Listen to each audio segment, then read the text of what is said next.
কামিজ কেটে কামিজের বেঁচে যাওয়া টুকরো কাপড়গুলো দিয়ে সালোয়ারের টুকরোগুলো দিয়ে কলি সিস্টেম করে একটা ফ্রক বানালাম।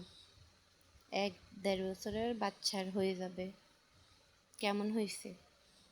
চেষ্টা করছি, আর কখনো এরকম কলি করে বানাই নাই, আজকে প্রথম বানালাম।